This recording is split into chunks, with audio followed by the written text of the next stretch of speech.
Hi everybody, it's an update on my 55 Nomad.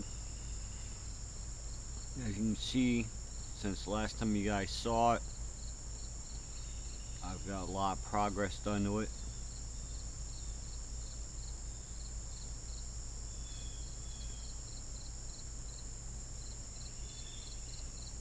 I have filled in, I cut off the, if you look in the older vids, in the front of the frame here, were little nubs that, right here where it's, right there were little nubs where your spring pockets were originally. Filled those all in, I'm in the process. This is all bonded. It's a liquid plastic and it's got a hardener built into it, and as soon as you hit it with the UV light, it turns into a hard plastic. It's based off the same kind of principle as 3D printers, except it's in a tube. And so I had to build it up just to get the frame the way I want it, so it's smooth like this side.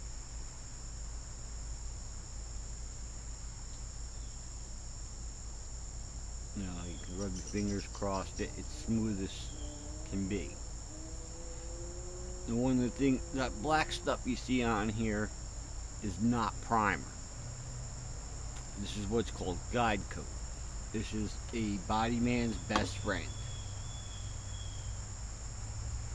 This is made by a company called Martin Senior.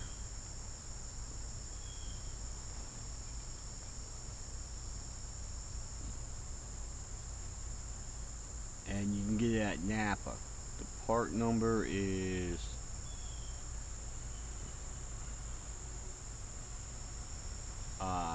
7233. What this is for is finding high spots and low spots in your body work. So when you spray this stuff on, I'm going to show you in a little bit, that when you spray it, you're going to see low spots and high spots. Then you sand it until everything's smooth.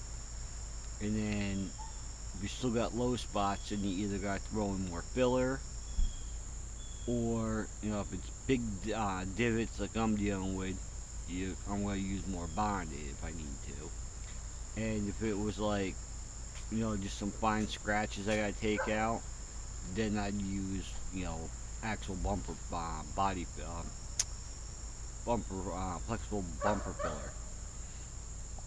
But just basically, this is the wrong file to use. I should be using a flat file, but this is what I got.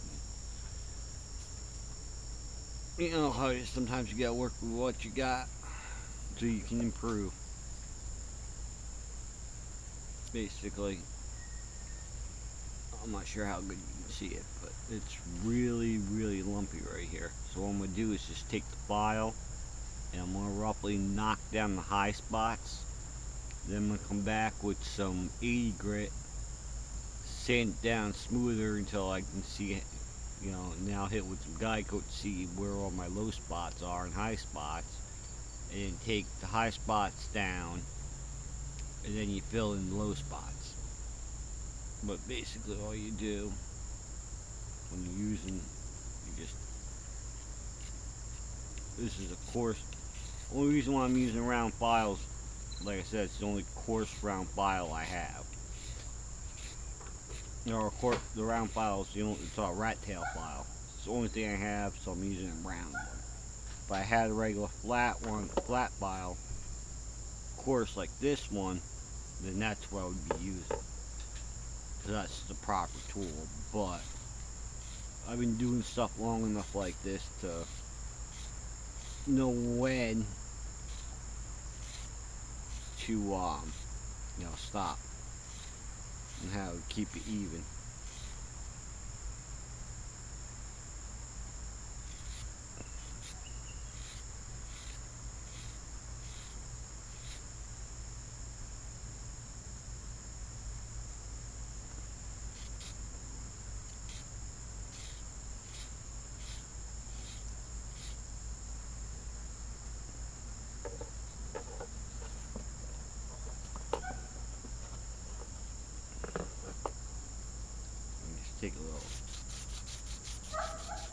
make sure you keep the frame or whatever you're sanding. In my case, it's frame.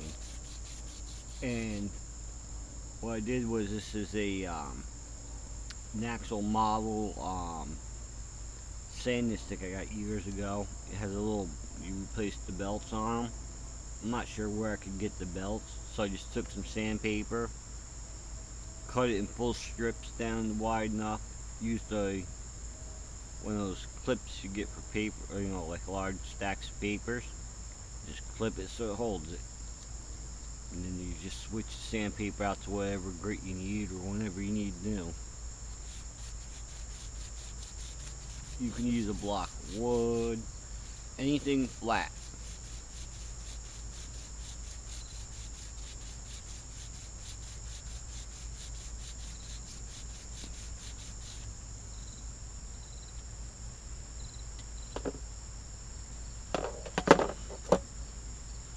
Piece of clean paper towel.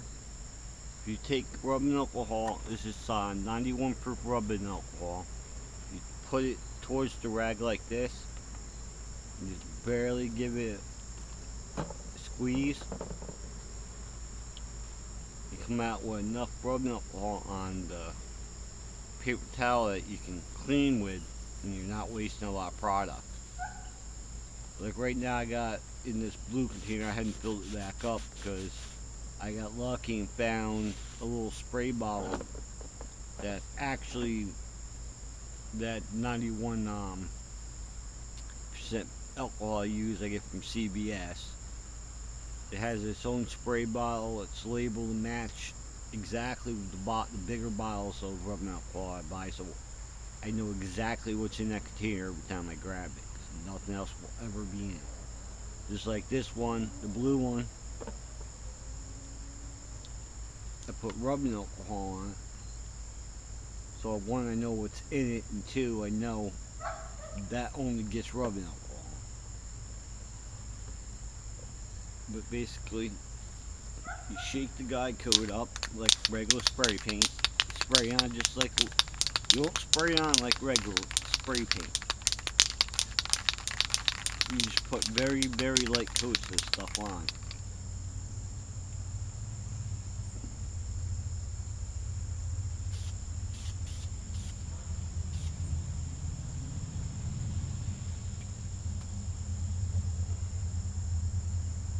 Now, this stuff has two nice things to it. Right now you can see it's got what the shiny spots, that's where it's still wet. See how it's drying up more up here already, where it's starting to get dull? And you just wait for it to dull out, and you sand.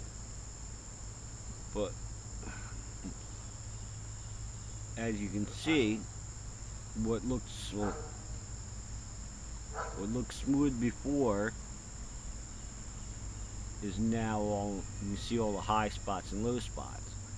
So this way you get perfectly straight lines every time. And if you're doing a curved surface, you can get these sanding blocks that what you want. There's two types. There's one that's a hard block. It's just big. They're just hard blocks of rubber. They're for doing straight body lines, or you can use, they're basically just a block of wood with a handle on it, and you just put gluable sandpaper on it, and then you sand the car flat with it. And then there's actual flexible sanding blocks that the idea is so when you're doing a curve that you're sanding straight and even, but yet you're staying with the curve. So, you know, there's a lot of stuff you can, you know, if you watch a lot of body work stuff, you can learn a lot to teach you how to get your body line straight as can be. Because it's basically the same thing for the most part. It's just on a smaller scale. And it's a little easier because it's plastic and you're not welding and doing all that kind of stuff. But as you can see, something that was all jacked up on like the other side. I mean, perfectly straight.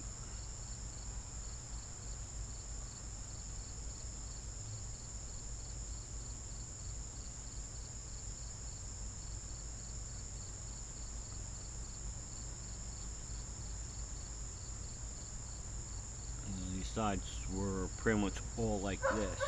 Well, this is after a lot of body work,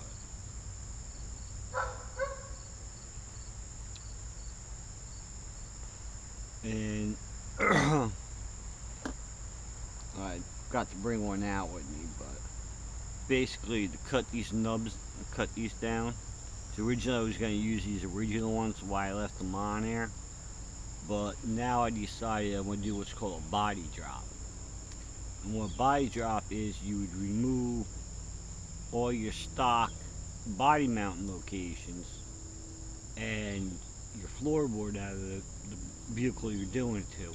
You're actually dropping the vehicle down, let's say, because usually when you have body mounts and stuff, your body's sitting up higher. With a body drop, you're literally dropping the body over the frame and hiding the frame. So, and then it also gives you a lower look with being able to keep a gap between the road and the frame, so your car doesn't hit. But you can, this is all highly custom stuff that you pay a lot of money for. If this was a real car, it'd be like a $200,000 car. But it's what I want to do, and I got the time and stuff. So, and I'm sorry I haven't made a video in a long time. I haven't been feeling too well. And then the back rails here, I sand. You can see it doesn't kind of look right because the from straightening out the rails, these got a little thin. Kind of helped me out because with this side being so thin, I could fit a wired tire in here now. So what I'm going to do is make it like what we do on old cars. It's called a mini tub. Basically, if this was a hollow C channel, you would cut this piece off and this piece off, and you'd leave the inner part there, right here, and then you'd weld a new piece of C channel on the inside, box it in, and giving you more space on the outside for bigger tires. Basically, kind of did the same thing, it's just sanding plastic instead of cutting and welding. So I'm just gonna fill that in with some more bonding on both sides to thicken them up, sand them until everything is the way it looks. I gotta rebuild all the cross members. It's basically gonna be kind of like an X. There's gonna be like a square little box here where the dry shaft can go through, and it's gonna, like on the older cars, and it'll be attached there. I'm gonna drill holes through it, run cables, and just give it a nicer look. And then once I finally get the motor and stuff, I can start figuring out exactly where the cross member is gonna sit, where the motor is gonna sit, and then I can cut this all out and finish the frame off. But I still gotta, do stuff. And then with nubs, when you cut this down, you make sure you keep the blade away from the frame so you're not chewing into the frame. It can happen quite easy. So what I'm going to do is just take the file that down, and sand it, and then do the same thing as I've been doing with the whole frame. Any low spots I might, accidentally make with a file, throw a little bonded in there, sand it smooth, and then when there's only a couple little pits and stuff like that and I'm happy with it, I'll throw some bond on forward laid primer like I did on this side. I basically primed it, hit it with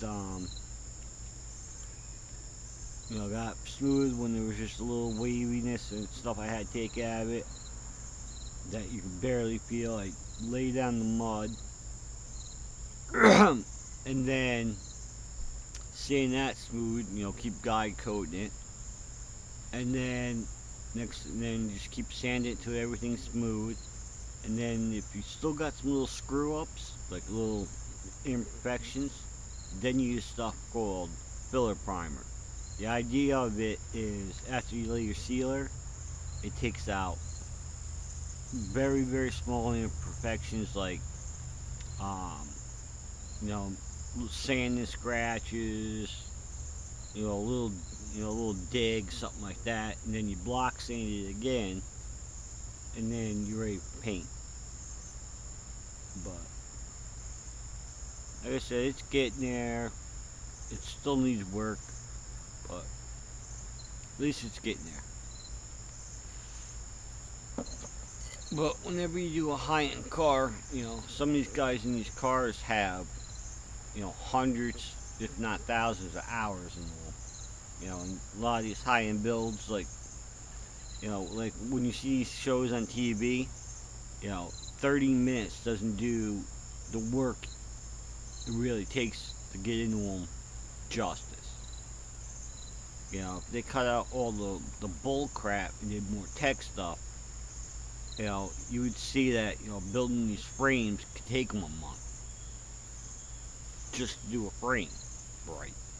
And then you got to set up suspension and, whatever you're doing to the body, whatever you're doing for motor work, you're changing the rear end.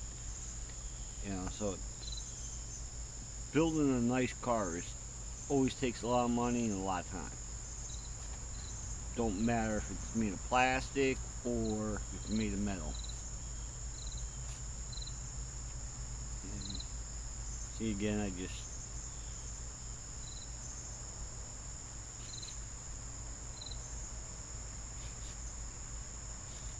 I don't actually have a model area set up yet. I'm in the process of building one. But just like everything, it takes time and money. And this winter I'm going to show you guys how to build a heated spray booth. So no matter what climate you're in, you can spray outdoors. Basically what it'll be is it'll be basically 2x2s, this styrofoam insulation you can buy for sheets at Lowe's that you use on the outside of a house for more insulation before you put the siding up. You can get it up to like 1 inch. Then use a little electric heater, run it in, duck it inside, because you never want your heat source inside where you're spraying. I mean, granted, the booth's gonna pull out enough of the fumes it shouldn't be a problem. I mean, I've spray painted. I've done stupider things, let's say. Like had big air compressors in fumes that you're spraying. Stuff I knew better. We knew the chances. It's been done like that for thousands of years. But no ventilation really. Where it's a high hazard where it could be an explosion, but it has never happened that I know of yet. And it wasn't my place, so not much I could do with it, because I would have just done actual ventilation. But when it's other people's places, there's only so much stuff you can do. You can help them out as much as they'll allow,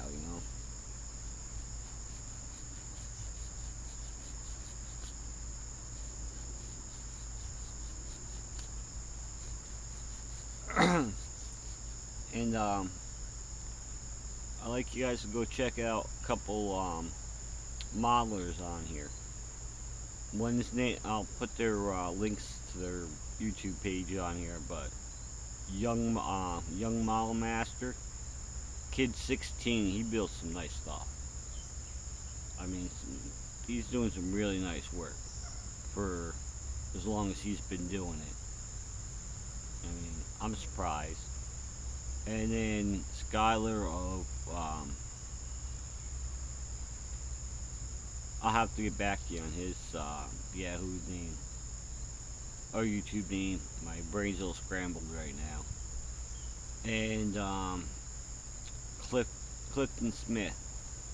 He's a cool guy, and he does some really nice work too.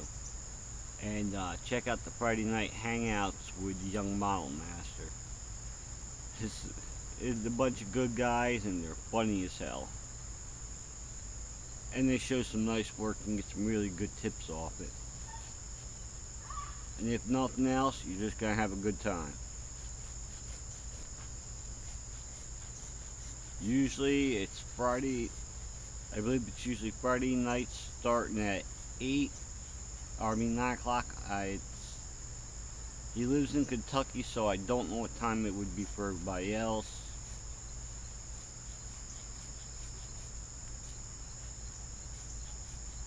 But yeah, they're a bunch of good guys. They do some really nice work. And like I said, if nothing else, if you don't learn nothing, you're gonna at least have a good time. They're, it's relatively clean for the most part. I mean, nothing bad really. So I mean, it's not like they have bad language or anything like that. So I mean, here and there the kids slip up a little bit. I mean, but it's not like some of these guys where every word coming out of their mouth is dirty. I mean, it's more, you see worse things on TV. So I mean, you can handle anything he says.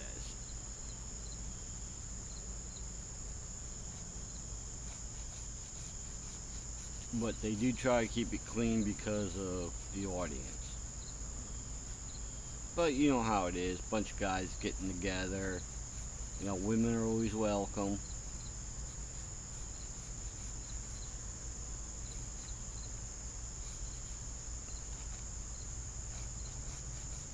We're just looking for a bunch of good people to have a good time.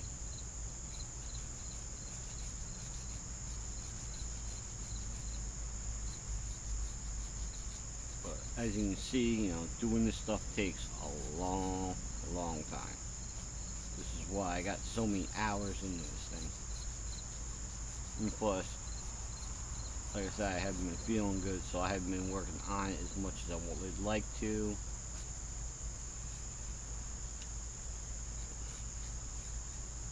I've been trying to get some of this frame done so I could do another video. So I wasn't going to sit here and do all this to the whole frame and make you guys watch. 'Cause that would be a little boring. Especially since at times I can only do it for a little bit at a time.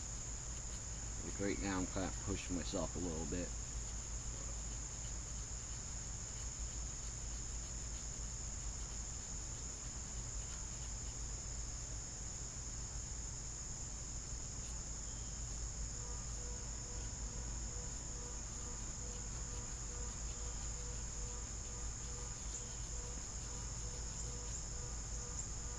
But basically, now you can see where the nub used to be. It looks relatively smooth. Hit with a little sandpaper, a little more guide coat, and then you see where you are. And make sure I always keep that sand and black nice and straight.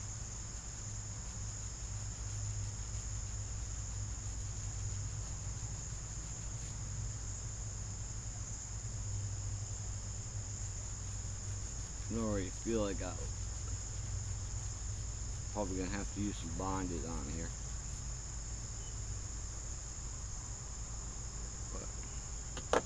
But basically, you can still see the low spots where I went through the white. See where it's still black? That means there's a low spot there. So that's got to be filled in more, sanded, and then just keep blocking it out until everything's smooth. Basically, that's all I've been doing. Sanding, sanding, sanding. Alright guys, you guys have a good night, and I'm making another video as soon as I can on some more progress. I should have this frame done soon, and then I can move on to building suspension work after I get the cross members built, which I will be doing on, doing a whole video of me building the cross member when I get all the materials in and the frame ready. Alright guys, you have a good night, and I'll talk to you guys soon.